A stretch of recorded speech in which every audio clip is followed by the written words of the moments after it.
आइए, हाथों को ज्ञान मुद्रा या ध्यान मुद्रा में रखकर कमर गर्दन सीधी करके लंबा गहरा सांस लेके पवित्र ओम का उच्चारण करेंगे। ओम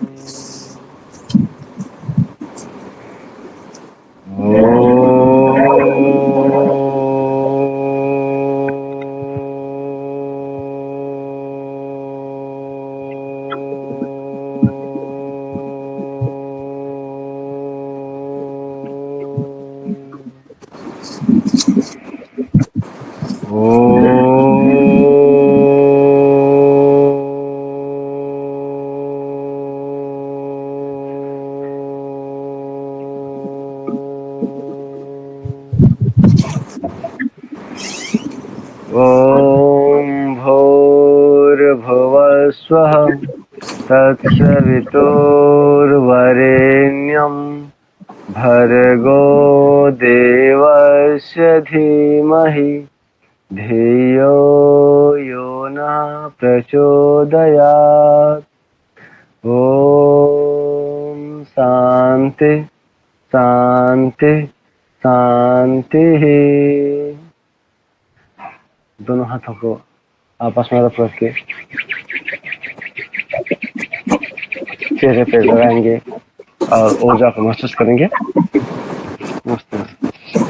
नमस्ते।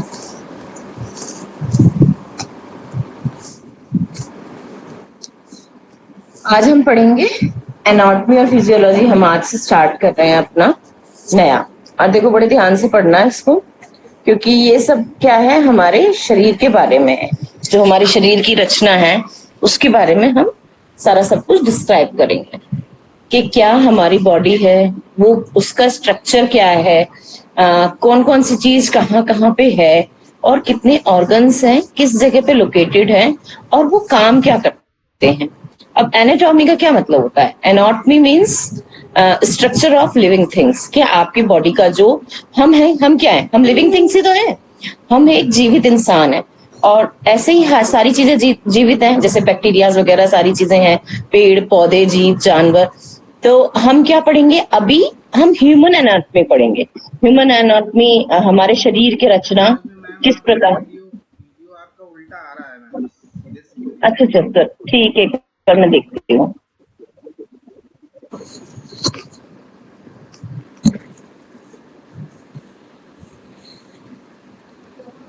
ठीक है सर, अभी तो एनाटॉमी के बारे में बात कर रहे थे हम। तो हम स्ट्रक्चर्स पढ़ेंगे अपनी बॉडी के बारे में, इसमें कि हमारी बॉडी के जो स्ट्रक्चर्स हैं वो कहाँ पे हैं, कौन कौन सा स्ट्रक्चर क्या क्या है, क्या नाम दिया गया है उनको। क्योंकि देखो, जो नॉर्मल भाषा में हम सब कुछ चीजें बोलते हैं वो तो होती नहीं है। ये अलग अलग नेम्स होते हैं हमारी बॉडी के पार्ट्स के, हम किस नाम से किस चीज को बुलाते हैं, और उसका क्या काम है, उसकी रचना कैसे हुई है, किन ऊतकों से इनसे तंत्रिकाएं कौन सी हैं, उसके अंदर क्या चीजें चल रही हैं, क्या नर्व्स वेन्स वगैरह हैं, क्या फंक्शन करती हैं, वो उनका काम क्या है, और वो किस जगह लोकेटेड है, कहाँ से आ रही है, कहाँ जा रही हैं। ये सब हम क्या पढ़ेंगे एनाटॉमी में। और वो काम क्या क्या ऑर्गन वो काम करते हैं, ये होती है फिजियोलॉजी। बॉडी की एनाटॉमी और फिजियोलॉजी दोनों डिफरेंट चीजें हैं। एक में हमारा ध्यान जो होता है वो इस चीज पे होता है कि हम उसकी संरचना के बारे में जाने कि उसकी संरचना क्या है। तो जो शरीर विज्ञान की हमारी जो संरचना है वो एनाटॉमी हो गई, और वो कार्य क्या कर रही है वो फिजियोलॉजी हो गई। ठीक है ना? दोनों में थोड़ा सा डिफरेंस है, बट बहुत मेजर चीज है ये। एक का काम करना है और एक का लोकेशन और उसका स्ट्रक्चर है कि क्या स्ट्रक्चर है उसका। ठीक है, हम स्टार्ट करते हैं। सभी पढ़ के आए हैं? ठीक है, तभी आपको अच्छे से समझ में आएगा, नहीं तो ये समझ में नहीं आएंगी आपको चीजें। और वापस भी आप दोबारा रिवाइज करना सब लोग, नहीं तो समझ में नहीं आए। अब हम इसमें क्या क्या पढ़ेंगे एनाटॉमी वगैरह में, आप देखो। शरीर की रचना पढ़ेंगे हम, उसका विज्ञान और विकास, मूलभूत प्राकृतिक घटनाएं और उनसे रोग और उनसे प्रभावित अंग, अस्थियां और उनके कार्य, अस्थि पंजर में मांसपेशियां, हृदय मांसपेशियां, सारी ही मांसपेशियों के बारे में, प्लीहा वगैरह, रक्त लसिका एवं इसके कार्य, पाचन तंत्र हमारे जितना है पूरा का पूरा पाचन तंत्र हम पढ़ेंगे, उत्सर्जन तंत्र पढ़ेंगे, परिसंचरण तंत्र पढ़ेंगे, श्वसन तंत्र पढ़ेंगे। तो ये सारे क्या है, ये मेजर तंत्र हैं हमारी बॉडी के, जिसके ऊपर हमारी बॉडी काम करती है। ठीक है ना, ये हम सबको पता होना चाहिए कि ये कौन सा तंत्र क्या है।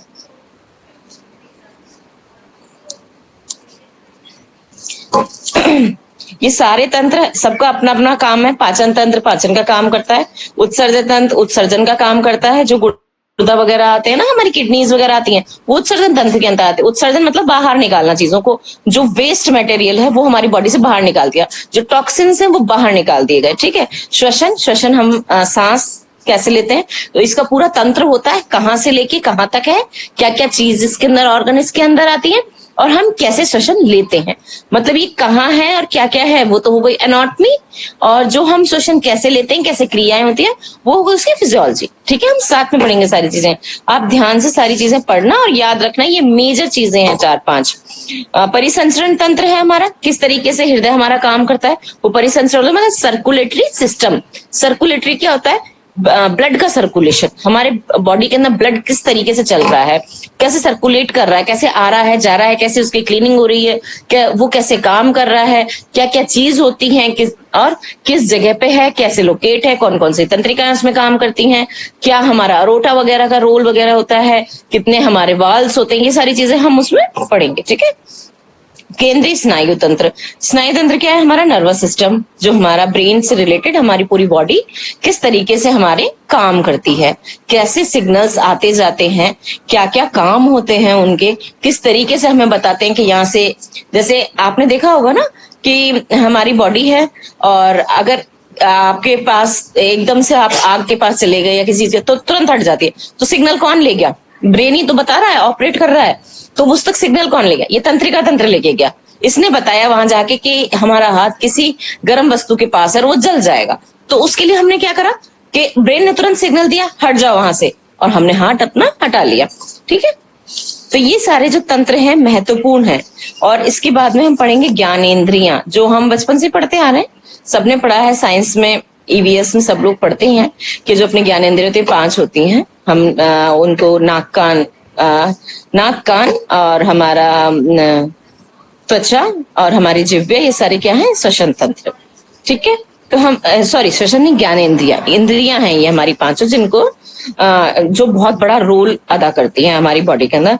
और स्त्रावी अंग कौन कौन से, स्त्रावी अंग मतलब वो अंग जो स्त्राव निकालते हैं, वो स्त्राव जो हमारी बॉडी में काम करते हैं, वो बताते हैं, और उनका रोल होता है कि जैसे पीयूष ग्रंथि है, तो पीयूष ग्रंथि से स्त्राव निकलेगा, तो उसका क्या काम है, थायराइड ग्लैंड है, थायराइड ग्लैंड से स्त्राव निकल रहा है, तो उसका क्या काम है, पैनक्रियाज के अंदर गम्मा बीटा वगैरह हैं, ये इनका क्या काम है, तो इन सब चीजों के अपने अपने काम है, अग्नाशय वगैरह इन सब जगह में अलग अलग हैं। जनन अंग के अंदर हमारे अलग तरह की ग्रंथियां हैं, स्त्राव ग्रंथियां, ठीक है ना, जिनसे स्त्राव निकलता है। अब वो वाली जनन अंग वाली क्या काम करती है, हार्मोन्स होते हैं जो हमारे बाकी सारे, ये सारे क्या हैं जो स्त्राव निकलते हैं, उनको हम क्या बोलते हैं, हार्मोन, अलग अलग तरीके के हार्मोन। ये सब हम डिटेल में पढ़ेंगे पूरा इसके अंदर, और ये हम थोड़ा आराम आराम से पढ़ेंगे ताकि अच्छे से आपको समझ में आए कैसे क्या है।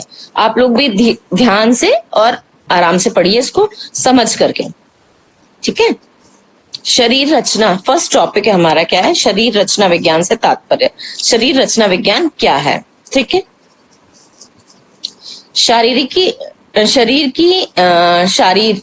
शरीर रचना विज्ञान, ठीक है, अंग्रेजी के जीव विज्ञान और आयुर्विज्ञान की एक शाखा के अंतर्गत, जिसके किसी जीवित वस्तु का विच्छेद करके उसके अंग प्रत्यंग की रचना का अध्ययन किया जाता है। इसको हम क्या बोलते हैं, एनाटॉमी के जीव विज्ञान या आयुर्विज्ञान, और आयुर्विज्ञान की एक शाखा है ये। एक जैसे आप एडमिशन लेते हैं फर्स्ट ईयर में पढ़ाते हैं, फर्स्ट ईयर और सेकंड ईयर के सब्जेक्ट होते हैं एनाटॉमी, कि सबसे पहले आपको ये पता चलना चाहिए कि आपकी बॉडी की एनाटॉमी और फिजियोलॉजी क्या है। ये दो मेन सब्जेक्ट्स होते हैं जो आपको पढ़ाए जाते हैं।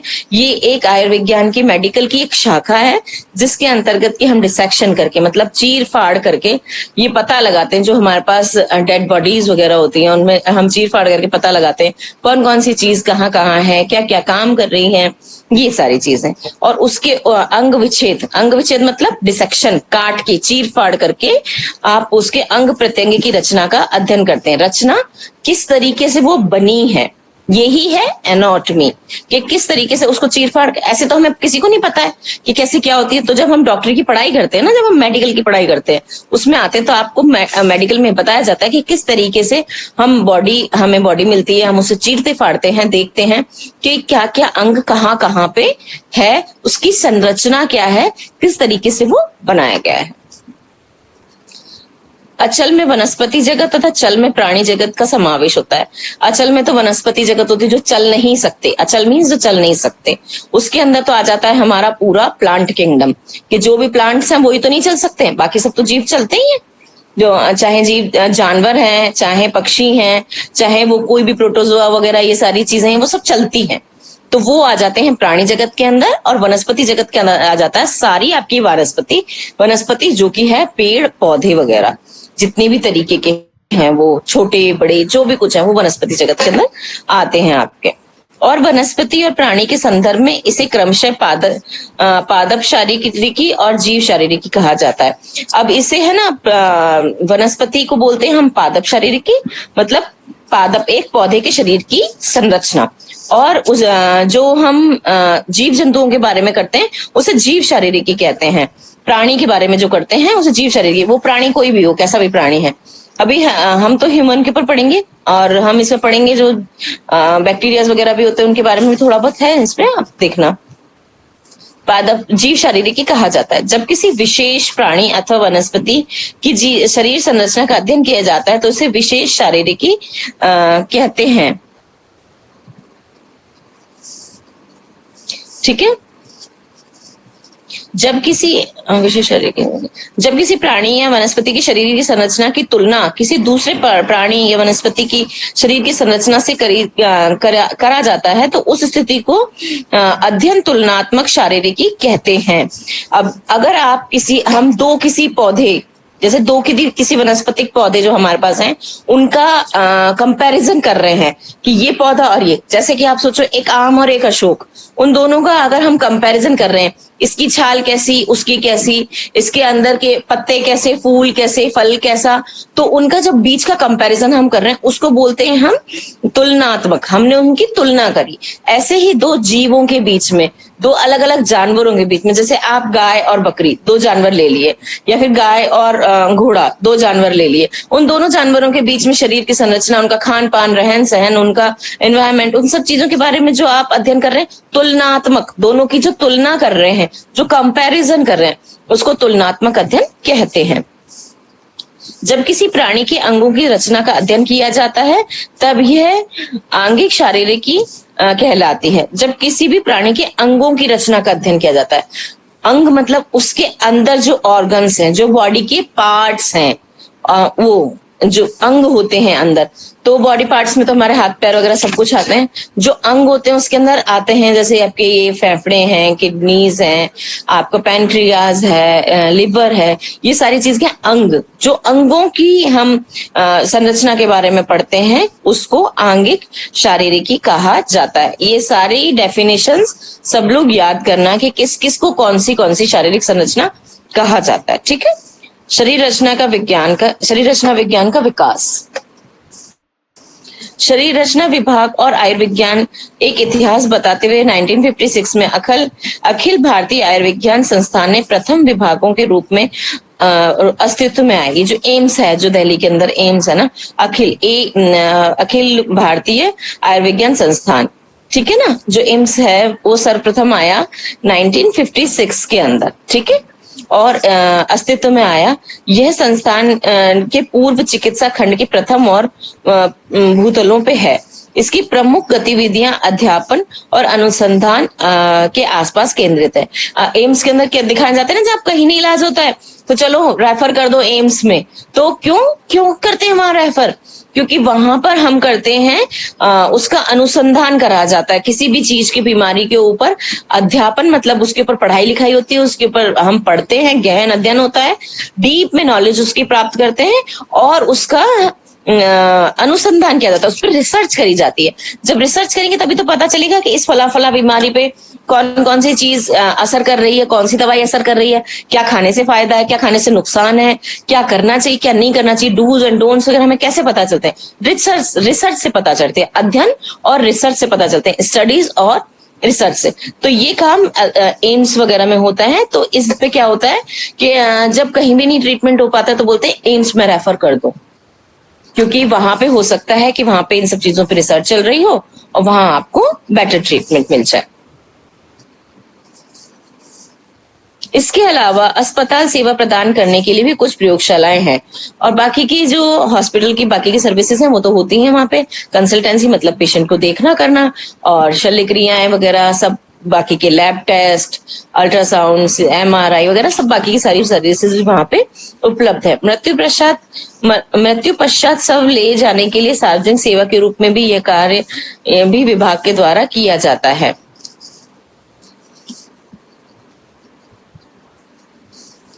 विभिन्न प्रयोगशालाओं में प्रायोगिक और क्लिनिकल सामग्री पर मूलभूत तथा अनुप्रयुक्त अनुसंधान किए जाते हैं, वहां पे किए जाते हैं उनकी प्रयोगशालाओं में, उनकी लैबोरेटरीज में। आनुवांशिक और प्रायोगिक प्रतिरक्षा विज्ञान प्रयोगशाला के मुख्य रूप से अनुसंधान हेतु क्लिनिकल सामग्री की इस्तेमाल की जाती है। हमेशा रिसर्च के लिए ही जो उनकी क्लिनिकल सामग्री है वो यूज की जाती है। एम्स के बारे में पढ़ रहे हैं हम अभी, ठीक है। जबकि इसके साथ ऊतक संवर्धन पर भी अध्ययन किया जाता है, ऊतक संवर्धन पे भी अध्ययन किया जाता है। आप पढ़ोगे आगे आपको पता चलेगा क्या होता है ये। एम्स तथा अन्य सरकारी अस्पतालों से प्राप्त गर्भपात की सामग्री प्रायोगिक जंतुओं पर विकास, तंत्रिका तंत्र, जीव विज्ञान अनुसंधान किए जाते हैं। जो वहां पे और बाकी की चीजें होती है ना, उनसे ये गर्भपात वगैरह में जो शिशु निकलते हैं उनकी जो छोटे साइज से लेकर जितने भी जिस तरीके का कंडीशन होती है, कई बार बच्चा अंदर मर जाता है तो उसको भी निकाला जाता है, कई बार कुछ डिफॉर्मिटीज होती है उसके कारण भी निकाला जाता है, कई बार ऐसे नहीं चाहिए होता तो भी लोग करवाते हैं। तो वो सारे वो क्या करते हैं, उनको यूज करते हैं रिसर्च के लिए, फेंकते नहीं है उनको एज ए बायोडिग्रेडेबल वाला जो बायोहैजार्डियस वेस्ट होता है, ऐसे करके फेंकते नहीं है, उसको यूज कर लेते हैं वो लोग कि उसके ऊपर वो अध्ययन करते हैं कि इसके ऊपर इस चीज का क्या असर है, ठीक है। विकास की प्रक्रिया को समझने के लिए रोडेंट मॉडल भी उपयोग किए जाते हैं। रोडेंट क्या, ये चूहों वगैरह के ऊपर जो प्रयोग होता है वो रोडेंट होते हैं, चूहे वगैरह रोडेंट में आते हैं, तो उनके ऊपर जो प्रयोग किए वो भी उपयोग किए जाते हैं मॉडल के रूप में। तंत्रिका आविष विज्ञान अनुसंधान के लिए प्रायोगिक जंतुओं का उपयोग किया जाता है, प्रायोगिक जंतुओं का उपयोग करते हैं वो तंत्रिका के लिए। मुर्गा के श्रवण मार्गों के विकास पर समृद्ध ध्वनि के प्रभाव का अध्ययन किया गया है। मुर्गे के ऊपर किया गया है ध्वनि का अध्ययन।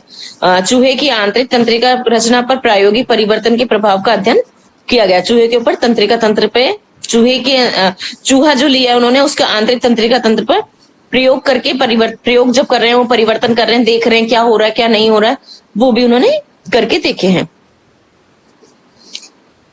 दर्द की अनुभूति और दर्द में राहत पर विभिन्न दवाओं का प्रभाव का अध्ययन भी किया गया है। इसीलिए मैंने आपको बताया कि वहां पे रिसर्च करी जाती है सारी चीजों के ऊपर, ये जीव जंतु बाकी के जो वेस्ट वगैरह है उन सब के ऊपर वो चेक करते हैं कि किस पे क्या असर पड़ा है नहीं पड़ा है।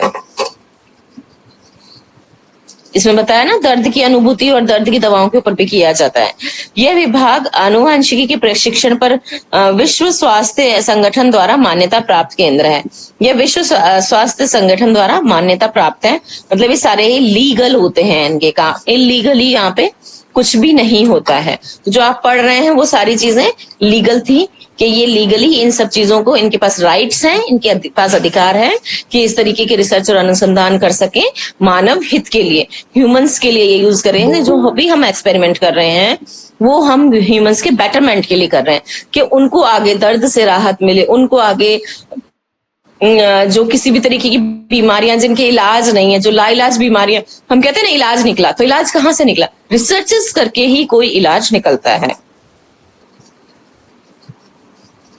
एंड्रियास वेसिलस ने द्वारा 1543 ईस्वी में फैब्रिका ह्यूमनी कॉर्पोरीज के प्रकाशन को आधुनिक शरीर का सूत्रपात मानकर नीचे हम महत्वपूर्ण नामों की सूची प्रस्तुत कर रहे हैं जिन्होंने समय समय पर विषय का युगांतरकारी मोड़ दिया। अब इन्होंने बस ये बता रहे हैं, ये जो सारणी पूरी की पूरी है, इस टेबल के अंदर यही बताया कि किसने कौन सी अपने, इनका जीवन काल क्या था, कब ये पैदा हुए। जैसे अब ये ले लो आप, वेसिलियस, इसने ये 1514 में पैदा हुआ, 64 तक जिंदा रहा।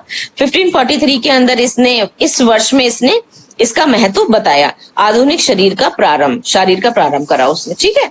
ऐसे इन्होंने बाकी सबके, हार्वी का, मालपीगी का, न्यूटन, हार्लर, मूलर जोनिन, श्रान, बर्नार्ड, लडवेक वगैरह और हेल्महोल्ट्ज के बारे में बताया कि किस किस सन में पैदा हुए, किस किस सन में इन्होंने किस किस चीज के ऊपर किस किस चीज का महत्व बताया, उनके बारे में किताब लिखी है, जो भी कुछ करा जो उस टाइम में होता था। जैसे जीव विज्ञान प्रयोग विधि है, जीव विज्ञान का सूक्ष्मदर्शी के प्रयोग का आरंभ, कि कब माइक्रोस्कोप का आरंभ हुआ, किस के माइक्रोस्कोप से हमने जीवों को, उनकी संरचनाओं को देखना स्टार्ट किया। क्योंकि जैसे आप अपनी बॉडी को ऐसे ही हम देखते हैं ना, अपनी को, किसी को भी, तो आप ये नहीं बता सकते हो अंदर क्या है, कैसे क्या है। अगर एक मांस का टुकड़ा भी आपके सामने रखा तो आप ये नहीं बता सकते उसके अंदर कैसी क्या तंत्रिका है, ये कौन सी वाली तंत्रिका है, ये कैसे काम करती है, ये कौन सा वाला ऊतक है, कैसा है, ये रेशेदार है, क्या है, मतलब ये कुछ भी आप नहीं बता सकते हो। ये हम कैसे बताते हैं कि जब हम माइक्रोस्कोप से उसकी स्टडीज करते हैं तब हमें पता चलता है,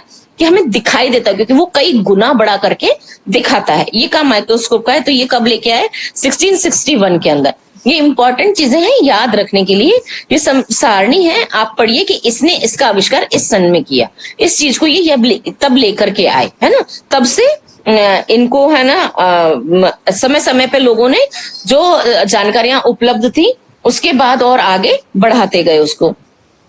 आधुनिक भौतिकी का विज्ञान, भौतिकी का विकास, फिजियोलॉजी का पाठ्यग्रंथ, दहन और श्वसन की संबंध स्थापित हुआ, महत्वपूर्ण पाठ्यग्रंथ वापस से इन्होंने किया।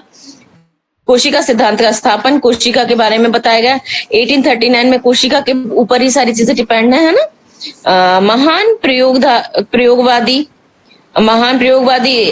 आरेख विधि का आविष्कार और भौतिकी की प्रयुक्ति, ये सारी चीजें कब कब आई और कौन कौन इनको लेके आया, ठीक है। ये सारी चीजें हम पढ़ ले। अब है शारीरिक मूल प्राकृतिक घटनाएं, क्या क्या घटनाएं हैं उसके बारे में हम पढ़ते हैं। ये ना आपको याद करना होगा, तो आपको पता रहेगा कैसे कैसे क्या। वैसे ज्यादा कोई विशेष इसका योग नहीं, हमारे लिए यूज नहीं है, पर फिर भी एक बार हमें पता होना चाहिए कि कब कब कैसे कैसे क्या क्या हुआ था, कैसे कैसे इसके अंदर विकास होता गया। मूल प्राकृतिक घटनाएं, सभी जीवित जीवों के जीवन की मूल प्राकृतिक घटनाएं एक जैसी ही होती हैं।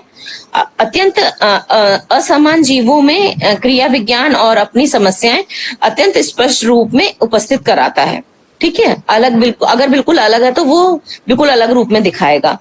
उच्च स्तरीय प्राणियों में शरीर की प्रधान अंगों की क्रियाएं अत्यंत विशिष्ट होती हैं, जिनमें क्रियाओं के सूक्ष्म विवरण पर ध्यान देने से उन्हें समझना संभव हो पाता है।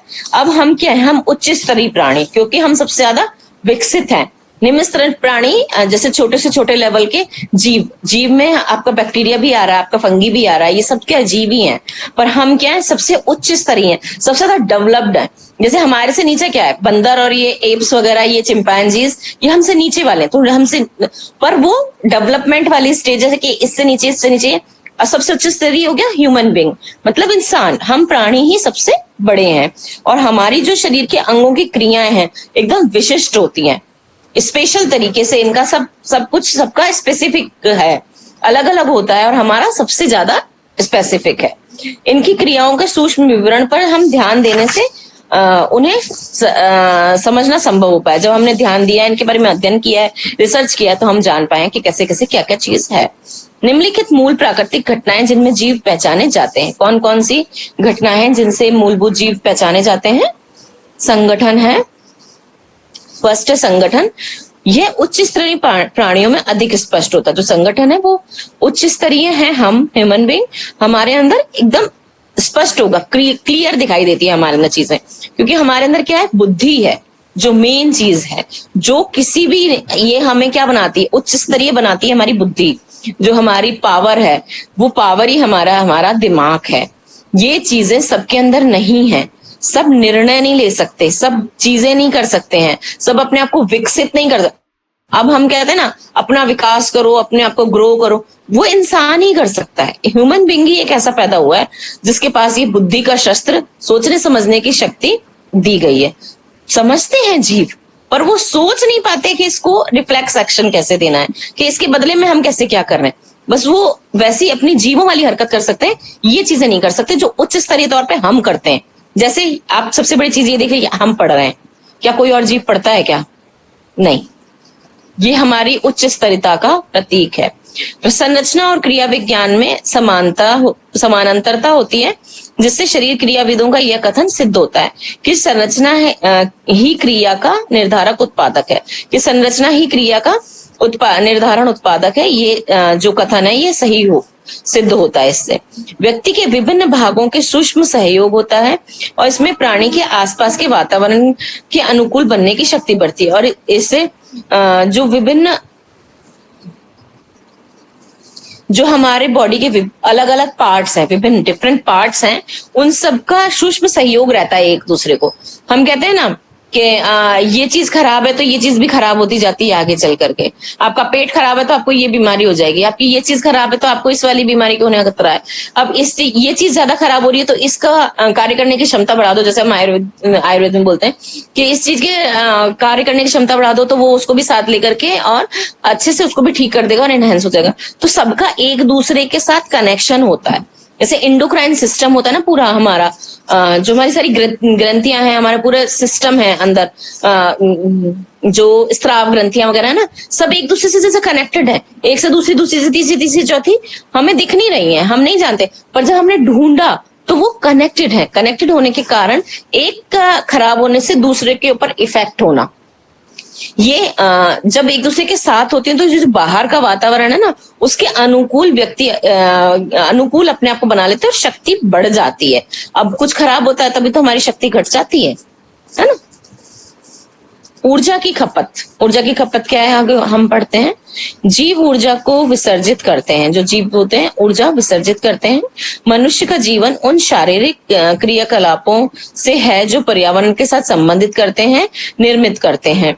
इन शारीरिक क्रियाकलापों के लिए ऊर्जा का सतत व्यय आवश्यक है। हम जो अपनी कैलोरीज और ये सब बर्न करते हैं ना, हम काम करते हैं तो ऊर्जा लगती है हमें। हम कहाँ से पाते हैं? खा पी करके उसको। तो ये जरूरी है कि हम शरीर के जो क्रियाकलाप करें, जो हमारे मूवमेंट्स हो रहे हैं, जैसे कि आप कोई भी काम कर रहे हैं, आप खेत में काम कर रहे हैं, आप कोई मेहनत का काम कर रहे हैं, आप कोई पढ़ाई लिखाई का काम कर रहे हैं, आप कोई जैसे कि ऑफिस में जाते हैं, कुछ कंप्यूटर पे काम कर रहे हैं, तो ये सब क्या, इन हर चीज के अंदर क्या लगता है? ऊर्जा लगती है। ऊर्जा फिर हम उत्सर्जित कर देते हैं, मतलब निकाल देते हैं बाहर। जब हम लगाते हैं, उसको यूज करते हैं, तभी वो उत्सर्जित होती है। और वो जो ये है हमारी बॉडी के शारीरिक मूवमेंट्स है, इसके लिए सबसे ज्यादा आवश्यक है कि ऊर्जा तभी चलेगा, शरीर तभी चलेगा जब वो उसे ऊर्जा मिलेगी और ऊर्जा हम लगाते जाएंगे उस काम को करने के लिए।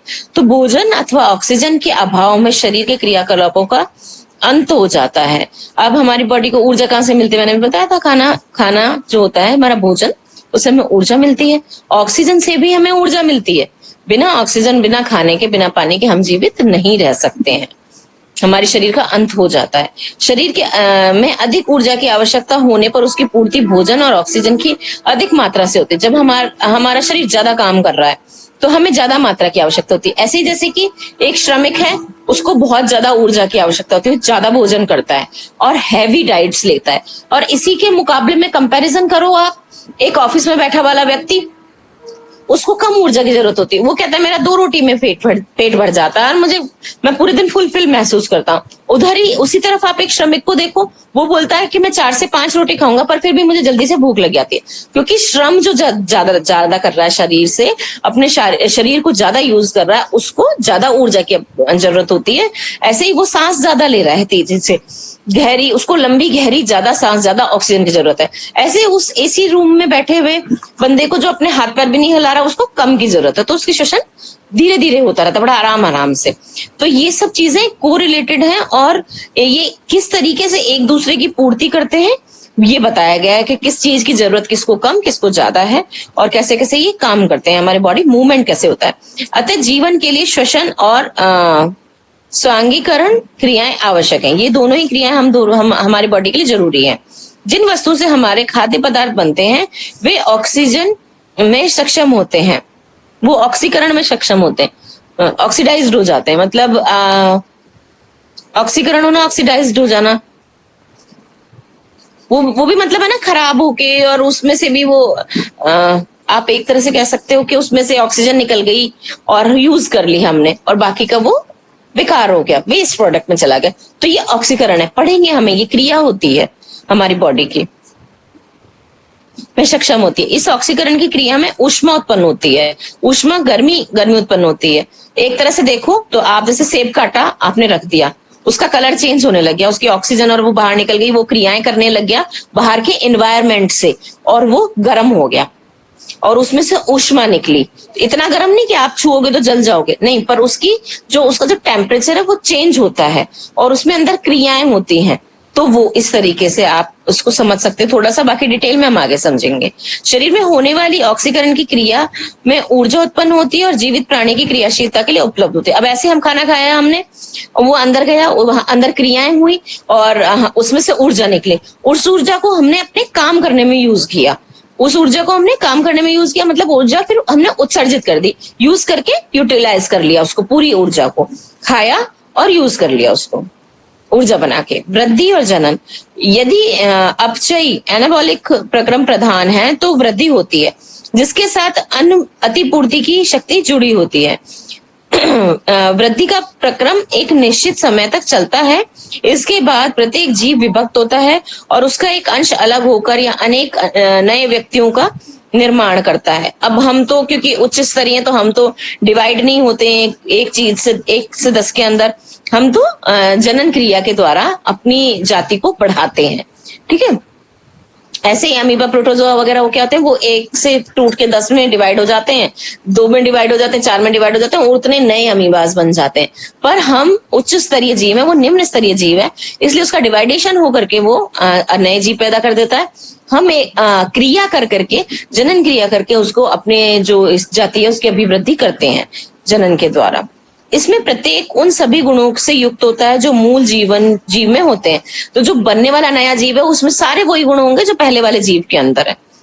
सभी उच्च कोटि के जीवों के मूल जीवन क्षयशील होने लगता है और अंततः मृत्यु को प्राप्त है। सभी जो हम उच्च कोटि के जीव हैं, सबका जीवन आगे चलते चलते घटता जाता है, क्रियाशील है, क्षयशील है। जैसे कि बच्चा पहले बढ़ता है, बड़ा होता है, फिर उसके बाद हम बुढ़े होते हैं, घटाव की तरफ जाते हैं हम, कि धीरे धीरे हमारी बॉडी, क्या हम कहते हैं ना, जैसे हमारी उम्र बढ़ रही है, हर दिन शरीर घट रहा है। कैसे घट रहा है? ऊर्जा का, शरीर के अंदर चीजों का विघटन हो रहा है और फिर धीरे धीरे वो ऊर्जा क्षीण होने लगती है, क्षय हो जाती है, खत्म हो जाती है, डिस्ट्रॉय हो जाती है और हम मृत्यु को प्राप्त होते हैं जब हमारी बॉडी खत्म हो जाती है। देखा ना कि जैसे एक बच्चे की स्किन होती है वैसे एक बुढ़े की नहीं होती है। वो ना उसमें प्लम्प होगा, ना उसमें शाइन होगी, ना उसके अंदर एक बाउंस होगा, वो रूखी सूखी सी स्किन हो जाती है, मतलब स्किन डेड होती चलेगी। वो जीवित स्किन थी, फिर वो डेड हो गई। वो कैसे डेड होने के साथ में फिर हम भी खत्म हो गए। धीरे धीरे चीजें खत्म होती जाती है, उसमें से ऊर्जा निकलती जाती है और क्षय होती जाती है और हम अंततः मृत्यु को प्राप्त होते हैं। अनुकूलता, एडेप्टेशन, कौन कितना एनवायरमेंट वगैरह इन सब चीजों को अडेप्ट करता है और किस तरीके से काम करते हैं। सभी जीवित जीवों में एक सामान्य लक्षण होता है, वह है अनुकूलन का सामंत। आंतर संबंध तथा बाह्य संबंधों का समतल समन्वय का नाम ही अनुकूल है। अब हम किस तरीके से अपने बॉडी को एडजस्ट कर पाते हैं, आपने देखा होगा, हम तो उच्च स्तरीय जीव है, हमारा खून गर्म है, हम एडजस्ट कर लेते हैं, गर्मी होती है सर्दी होती है, बॉडी हमारा टेम्परेचर बाहर के वातावरण के अनुकूल कर लेते हैं हम किसी भी चीज, हम कुछ भी काम करके, मतलब स्वेटर्स पहन रहे हैं तो गर्म कर रहे हैं, बाहर गर्मी है तो ठंडा करके पंखा चला के हम उसको ठंडा कर रहे हैं, उस तरह की चीजें खान पान करके। पर आपने देखा है जो मेंढक वेंढक मछली मेंढक है, छिपकली है, कीड़े मकोड़े हैं, ये क्या हाइबरनेशन में चले जाते हैं, वो उतने काल के लिए सो जाते हैं, वो अनुकूल नहीं उसको कर पाते, एक वो अलग अनुकूलता ढूंढते हैं कि वो अपनी बॉडी को मृत प्राय कर देते हैं, बहुत श्वसन उनका धीरे हो जाता है और वो धीरे धीरे बहुत धीरे धीरे सांस लेते हैं और वो फिर जब जैसे ही गर्मी आती है वो वापस नॉर्मल होकर के चलने लग जाते हैं। हम क्या करते हैं अपनी बॉडी को, हम अनुकूल हो जाते हैं सारे टेम्परेचर के, अपनी बॉडी को जिस भी तरह से करके हमारी बॉडी अनुकूल करती है और हम उससे कर पाते हैं कनेक्ट। जीवित कोशिका का वास्तविक वातावरण वह ऊतक तरल है, टिश्यू फ्लूइड है जिसमें वह रहती है, जीवित कोशिका का, ठीक है ना। यह हम कोशिका के बारे में जब पढ़ेंगे ना तब आपको ये समझ में आएगा। यह आंतर वातावरण प्राणी के सामान्य वातावरण में होने वाले परिवर्तनों से प्रभावित होता है। जीव की उत्तरजीविता के लिए वातावरण के परिवर्तनों को प्रभावहीन करना आवश्यक है, हमारे सर्वाइवल के लिए, कि हम जी पाए। उत्तरजीविता, हमारी उत्तरजीविता का मतलब क्या है? सर्वाइवल, हम सर्वाइव कर पाए। इसके लिए क्या है कि हमारा जो वातावरण में जो भार परिवर्तन है उसको हमारी बॉडी के लिए प्रभावहीन कर दिया जाए। अब एक कोरोना आया तो बाहर वातावरण अलग था वो उस वायरस के कारण, तो हमारे लिए उसको प्रभावहीन कर दिया जाए, तभी तो हम उसमें जी पाएंगे, हम सरवाइव कर पाएंगे। तो जिए कौन? वो सरवाइव कर पाए जो उसको बराबर कर पाए, जो उसकी प्रभाव को प्रभावहीन कर पाए, वो जीवित रहे और बाकी के नहीं रहे। तो ये भी अनुकूलता है, हमने अडेप्ट करा उसको, एडेप्टिव सिचुएशन थी ये हमारी कि हमने अडेप्ट करा और उससे हम निकल पाए, जिससे सामान्य वातावरण चाहे जैसा हो, अंतर वातावरण जीने योग्य सीमाओं में रहे। बाहर चाहे कुछ भी हो पर अंदर हमारा जीने योग्य रहे और सब कुछ नॉर्मली चलता रहे। यही अनुकूलता है, यही एडेप्टेटिव सिचुएशन है कि हमने किस तरीके से उसको एडेप्ट किया और अपने लिए एक तरीका निकाला जीने का। विभिन्न रोग और उनसे प्रभावित अंग, ये पूरी इसकी सारणी बना के दी गई है कि कौन कौन से जीवाणुओं से कौन कौन से रोग होते हैं, किस किस जगह को प्रभावित करते हैं और इनके कौन कौन से लक्षण होते हैं। ये सबको याद होने चाहिए कि कौन से अंग से किस चीज से कौन सी बीमारी किस अंग में हो रही है और क्या उसके लक्षण है। अब जब प्राथमिक चिकित्सा आप कैसे करोगे जब आपको पता ही नहीं होगा? ये सारी चीजें पता होनी चाहिए, सबको याद होना चाहिए ये सब कुछ। ठीक, सुनिए, रोग का नाम, प्रभावित अंग, रोगाणु का नाम और लक्षण। रोग का नाम फर्स्ट है हमारा हैजा, ये क्या किस में होता है? पाचन तंत्र में होता है हमारे। और क्या चीज है, कौन सा वाला रोगाणु है इसका? बैक्टीरिया क्या है ये इसमें? बेबियो कॉलेरी है, जिसके कारण ये कॉलेरा हैजा वगैरह हमको होता है। और होता क्या है इसमें, लक्षण क्या है इसके, सिम्टम्स क्या है इसके? सिम्टम्स है उल्टी, दस्त, शरीर में ऐंठन होना और निर्जलीकरण, डिहाइड्रेशन, बॉडी में जब पानी की कमी हो जाती है वो सारी चीज इसके अंदर आती है। टीबी सेकंड है हमारी, ट्यूबरक्लोसिस, टीबी। ये फेफड़े में नहीं, टीबी तो किसी भी अंग में हो जाती है। कैसी भी होती है? कई तरीके की होती है, खून की टीबी होती है, हड्डियों की टीबी होती है, आपके फेफड़ों की टीबी होती है, किसी भी चीज की टीबी हो सकती है। यहाँ पे ये फेफड़ों की टीबी के बारे में डिस्क्राइब किया गया है। माइक्रोबैक्टीरियम ट्यूबरक्लोसिस होता है इसका जो जीवाणु है। और उसका सिम्टम क्या है आपको कैसे पता चलेगा? 1 से 2 हफ्ते से ज्यादा बुखार आ रहा है, लगातार टूट नहीं रहा है, छाती में दर्द है, मुंह से खून आ रहा है, खांसी बहुत है। इसीलिए कहते हैं 2 हफ्ते से ज्यादा अगर खांसी है तो उसकी जांच करानी चाहिए, क्योंकि 2 हफ्ते से ज्यादा खांसी टीबी हो सकती है। और क्योंकि आजकल इतना पॉल्यूशन है उसके चांसेस बहुत ज्यादा होते हैं, इसलिए इन सब सिम्टम्स को कभी नजरअंदाज नहीं करना चाहिए। कभी भी आप इग्नोर मत करो कि ये खांसी हो रही है, लगातार चल रही है, 15 दिन चल रही है तो चलने दी हमने, नहीं। आप जाइए डॉक्टर को दिखाइए, टेस्ट कीजिए, क्योंकि ये सिम्टम है बीमारी के और ये है आपका डायग्नोस कि आपको लग रहा है कि हो सकता है ये है। और ये है उसका प्राथमिक उपचार कि आप जा रहे हैं डॉक्टर के पास उसको बताने के लिए और उसका ट्रीटमेंट ले रहे हैं, ठीक है ना। कुकर खांसी थर्ड है, कुकर खांसी वो फेफड़ों का होता है कि वो खांसी इतनी तेज होती है कि कुत्ते के जैसी खांसी होती है, खांसते जाते लगातार कंटिन्यूस खांसी अगर एक बार स्टार्ट हो गई तो वो रुकती नहीं है और बार बार आती ही रहती है। आप कुछ भी करके उसे कंट्रोल नहीं कर पाते, कई बार उल्टी हो जाती है, आंखों से आंसू बहने लग जाते हैं, चेहरा लाल पड़ जाता है, पर वो खांसी नहीं रुकती। ये इसके सारे सिम्टम्स हैं। और ये होता कि किससे है?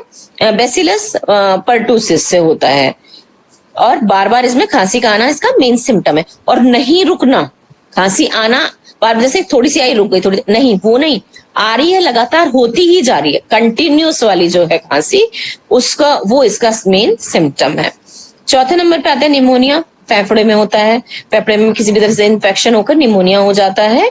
और ये क्या है, डिप्लोकोकस निमोनाइस नाम के इसके जीवाणु से होता है। इससे छाती में दर्द होता है, सांस लेने में बहुत ज्यादा प्रॉब्लम होती है। अगर आप उसके कपड़े को ऊपर करके देखेंगे तो जो उसकी पसलियां होंगी वो आपको ऐसे ऐसे चलती नजर आएंगी। तो साधारण हम लैंग्वेज के अंदर, साधारण भाषा में लोग कहते हैं पसली चल रही है इसकी, तो पसली चलती कब है, जब निमोनिया हो गया होता है। वो उसका सिम्टम है कि निमोनिया हो गया, उसको बुखार आ रहा है, उसको छाती में दर्द हो रहा है और वो सांस नहीं ले पा रहा है ऐसे करके, और सांस में आवाज आ रही है, साथ में पसली आपको ऐसे ऐसे चलती दिखेंगी, ऐसे ऐसे ऊपर नीचे वेव करती दिखेंगी कि आपकी पसली हिल रही है। देख के आप उसको पहचान सकते हो। फोर्थ है ब्रोंकाइटिस, श्वसन तंत्र में होती है, पूरे हमारे गले से। श्वसन तंत्र कहां से खट्टा चालू होता है, हमारे गले से। गले में ही श्वसन नली स्टार्ट होती है, खाने की नली आहार नलिका के साथ चलती है, बिल्कुल साथ साथ चलती है ये, और यहां से जाकर के हमारा ट्रैकिया, और फिर जाके डिवाइड हो जाता है, हमारे फेफड़े में पहुंच जाता है फेफड़ा। ये पूरा हमारा क्या है, श्वसन तंत्र। सारी चीजें मिलकर एक तंत्र बनाती है, एक चीज नहीं कि हमारी श्वसन नली से लेकर के ट्रैकिया वगैरह सारी चीजें आकर के फेफड़े वगैरह, वो एक पूरा श्वसन तंत्र बनाता है। पूरे के पूरे श्वसन तंत्र में होती है ब्रोंकाइटिस, ठीक है। जीवाणु है इसका, और छाती में दर्द, सांस लेने में परेशानी इसमें होती है, खांसी भी इसमें होती है, ठीक है। ये इसके सिम्टम है। प्लूरेसी आ गया हमारा, ये भी फेफड़े में है, इसके ये भी जीवाणु इसमें नहीं बता रखा है। इसमें छाती में दर्द, बुखार, सांस लेने में परेशानी। सॉरी, प्लेग कैसे होता है, लिम्फ ग्रंथियों में होता है ये, ठीक है। और पॉस्चुरेला पेस्टिस के कारण प्लेग फैलता है, और प्लेग फैलाता कौन है, चूहा, वो उसका वाहक होता है। इधर से उधर फैलाने का काम वो ही करता है। जिसके बैक्टीरिया है ना, जो ये हमें जीवाणु बता रहे हैं, पॉस्चुरिया पेस्टिस, ये उसी के द्वारा इधर से उधर पहुंचाया जाता है। जैसे कि मलेरिया होता है ना, डेंगू मलेरिया, आप देखते हो ना, एक वो होता मच्छर के अंदर है और इंसान के अंदर पहुंचाया जाता है। वाहक कौन है, मच्छर, तो इसमें वाहक कौन है, चूहा। प्लेग कैसे होता है, प्लेग क्या क्या होता है इसमें सिर में दर्द होता है, शरीर में दर्द होता है, तेज बुखार होता है, आंखें लाल हो जाती हैं, और गिल्टियां निकल आती हैं जगह जगह पे ना, बॉडी में कहीं भी निकल आती है, और बहुत ज्यादा तेज बुखार रहता है उसको, बॉडी में बहुत पेन होगा, एक्सेसिव पेन होता है, और ये प्राण घातक होती है बीमारी, ठीक है ना। हल्के में नहीं लेना चाहिए इनको, क्योंकि ये प्राण घातक होती है। प्लेग पहले महामारी के रूप में फैला था। 8th है डिप्थीरिया, ये गले में होती है, बैक्टीरिया के कारण होती है। कॉर्नी बैक्टीरियम होता है, गलशोथ, श्वास लेने में दिक्कत। इसमें क्या हो जाता है कि गले में अंदर हल्की हल्की गिल्टियां जैसी हो जाती हैं, स्वेलन भी हो जाती हैं। वो तो आपको ऊपर से नहीं दिखेगी, पर गले में दर्द और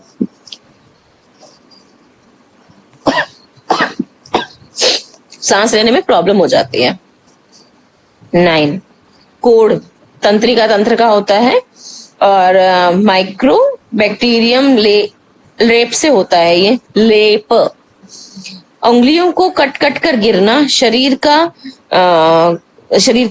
पे दाग, कट कट के क्या उसमें घाव इस तरीके से हो जाते हैं। लेप्रोसी जो कोड होता है इसके अंदर, कि घाव हो जाते हैं तरह तरह के, पीप भी निकलता है उसमें से, किसी के सूखा कोड होता है उसमें पीप वगैरह नहीं निकलता, पर घाव होते हैं, और गलने लग जाता है शरीर, और गल गल के टूट टूट के गिरने लग जाता है। मतलब बहुत ही कष्टप्रद स्थिति होती है ये, बहुत ही मुश्किल। और दाग भी, मतलब स्टार्टिंग तो दागों से ही होती है, दाग होने स्टार्ट होते हैं सबसे पहले। टाइफाइड क्या है, आंत की होती है। टाइफी सॉल्मेनल के इसका जो होता है जीवाणु होता है। बुखार आती है, तीव्र गति से चढ़ना, बुखार का तीव्र गति से चढ़ना, पेट में दिक्कत और बदहजमी, खाना भी पचता नहीं है और पेट में दिक्कत रहती है, दर्द रहता है और बुखार काफी तेज आता है, तेजी से चढ़ता है और चढ़ता भी एकदम से। जैसे अभी तो 100 था, 10-15 मिनट के अंदर अंदर 104 हो गया। वो तेजी से होना टाइफाइड का। टिटनेस कैसे होती है? मेरे रज्जू की होती है ये, हमारे स्पाइनल कॉर्ड जो हमारा ये पीछे से यहाँ होता है मेरू रज्जू, उसमें होने वाली प्रॉब्लम है। इसीलिए तो शरीर बिल्कुल एकदम से बेकार हो जाता है। कौन सा इसका जीवाणु क्या है पढ़ो। कॉलिस्ट्रेडियम टिटोनाई, मांसपेशियों के संकुचन और शरीर का बेडोल हो जाना एकदम से, आपको पता ही नहीं पड़ता है, ऐंठता जाता है, शरीर ऐंठता जाता है और मांसपेशी एकदम से संकुचित हो जाती है, वो अपना प्रॉपर वर्क नहीं कर पा रही है। कहने का मीनिंग है कि प्रॉपर काम नहीं हो रहा है उनका। 13 है सुजाक, प्रजनन अंग में होता है ये। और लाइजेरिया गोनोरी इसका क्या बोलते हैं जीवाणु है।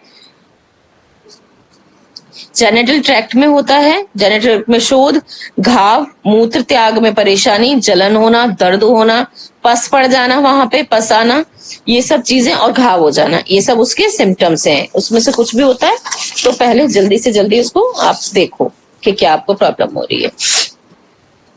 सिफिलिस,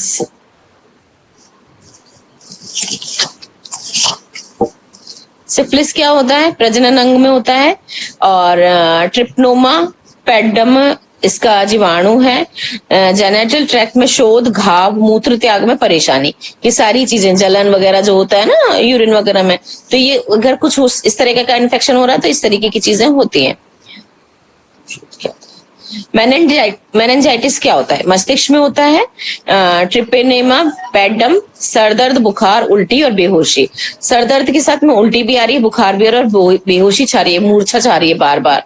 और इसमें कई बार क्या होता है, आंखें भी फिरनी चालू हो जाती है, मतलब इंसान की आंखें ऊपर की तरफ जाना है या साइडों की तरफ देखना, ना पहचानना लोगों को, वो उसमें आगे के सिम्टम्स है। इन्फ्लुएंजा क्या होता है? श्वसन तंत्र में होता है। फिफर्स वेस्लिस से होता है। नाक से पानी आना, सर दर्द और आंखों में दर्द, ये तीनों चारों चीजें इसके सिम्टम है। ट्रैकोमा आंख में होता है, बैक्टीरिया के कारण होता है। सिर दर्द और आंख दर्द होता है इसमें। राइनाइटिस क्या होता है? नाक और एल्जेंटम में, इसमें नाक बंद हो जाती है और सर दर्द होता है। स्कारलेट ज्वर क्या होता है? श्वसन तंत्र, बैक्टीरिया और बुखार, ये श्वसन तंत्र में होता है, बैक्टीरिया के द्वारा होता है और इसमें तेज बुखार आता है। ज्वर, नाम ही इसका ज्वर है। जीवाणु मतलब वायरस से होने वाले, विषाणु से होने वाले रोग। अब ये थे जीवाणु से होने वाले, अब ये हैं वायरसेस से होने वाले रोग। कौन कौन से किस किस से होते हैं? तो आप ध्यान रखो कि इतने जो हमने पढ़े वो बैक्टीरिया के पढ़े, अब हम पढ़ेंगे वायरस के। अब तक जितने रोग आपने पढ़े 17-18 हमने रोग पढ़े, ये सारे क्या थे? बैक्टीरिया से होने वाले रोग थे। किससे होने वाले थे? बैक्टीरिया से। अब जो हम पढ़ेंगे वो वायरस से, ठीक है, कि कौन से वायरस से क्या होता है। रोग का नाम, प्रभावित अंग और लक्षण क्या क्या है पढ़ो। आप देखो, सब पढ़ते रहो, देखते रहो अपनी अपनी पीडीएफ के अंदर और समझो उसको। गलसुआ, ये कौन से वाले वायरस से होता है? पैराटिड लार ग्रंथियों के अंदर, ठीक है। इसमें लार ग्रंथियों में सूजन आ जाती है।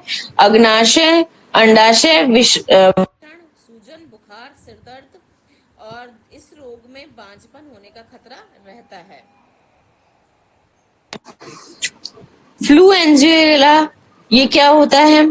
ये श्वसन तंत्र में होता है।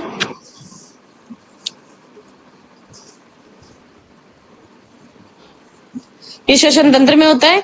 बुखार, शरीर में पीड़ा और सिरदर्द और जुकाम, ये होता है इसमें, ठीक है। वायरसेस से होने वाले रोग हो रहे हैं ये, और कौन कौन से तंत्र में किस जगह पे हो रहे हैं और इसमें क्या क्या इनके सिम्टम्स हैं, ये सब ध्यान पूर्वक पढ़ो।